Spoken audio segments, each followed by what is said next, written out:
सुखदेव आणि रामपाटला यांच्या देव ठिकाणपासून चाललेला हा कार्यक्रम आणि मानवतेचा पोहोचवलेला हा कार्यक्रम आहे। तेव्हा याला म्हणतात माधव नृत्य। हे माधव नृत्य शुभ मंगल कार्याच्या वेळेस म्हणजे लग्न कार्य असेल, नवदेवाच्या हळदीचा कार्यक्रम असेल,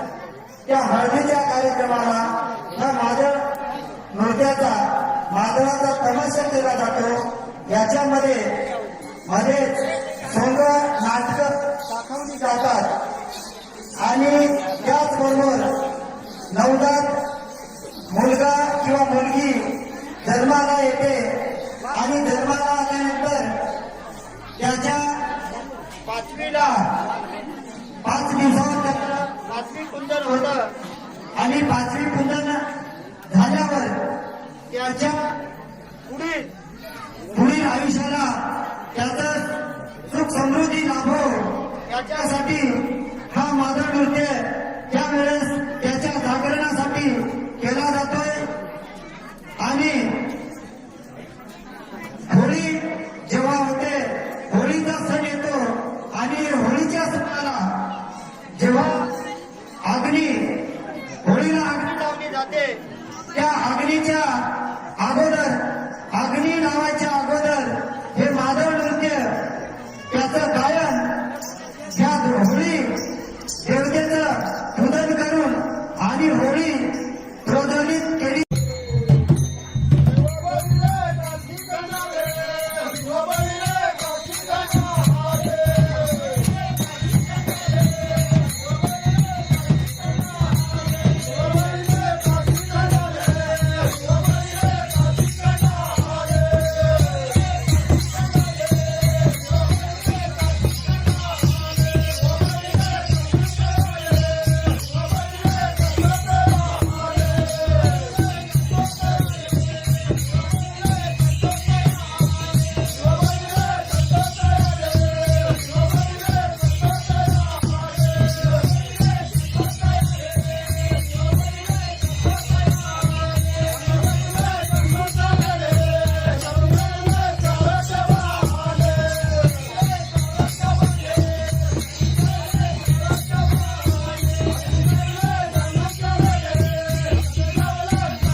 हाय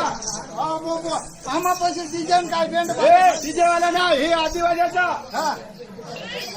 देवीचा बाजा आहे देवीचा वाजा हा हा सुतारी घडेल चंबारी माडेल गुरुदेवाची साया भरेल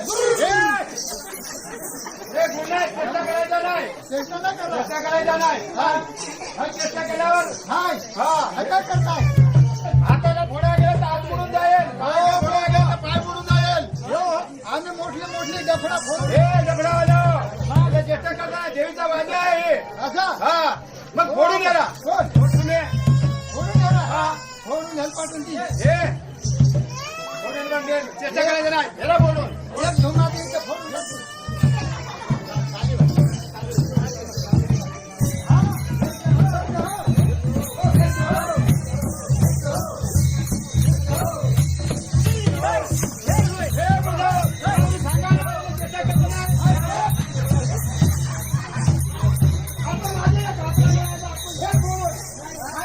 लागला हा आता मग घरला फोडून हे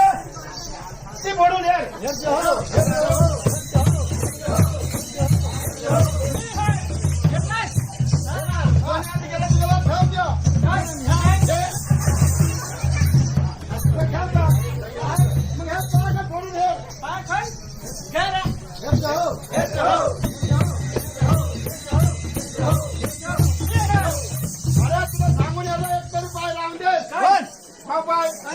तुला सांगून यायला अरे जीव जा भाई जीवन जा भाई काय होईल हा पण फोडाया टाका तू टाका हा अरे खाया बिवा तर राहून दे कोण हाडका बाहेर बरं हे, काय जायचं ते मौलीच्या.